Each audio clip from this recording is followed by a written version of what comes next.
Seda harjutust tehes saad teada, kas oled veepinnal hõljumise selgeks saanud. Hõlju selili ja rinnuli noolena nii sirgelt kui oskad. Hoia tasakaalu ja kontrolli oma hingamist. Võta rinnuli allveelaeva asend. Nüüd siruta käed aeglaselt läbi vee ette ja hõlju nagu nool. Hoia pead käte vahel. Keha saad veepinnale sirgeks ja tasakaalu, kui surud rinnakorvi alla ja tõmbad kõhtu veidi sisse. Jälgi, et jalad ei vajuks puusast alla. Hoia rinnuli noole asendit ja loe hinge kinni pidades 15. Siis tee sama harjutust selili ja loe uuesti 15. Väga tubli!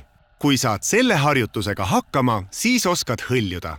See on väga oluline oskus, kuna hõljudes saad vees puhata, kui oled ujumisest väsinud.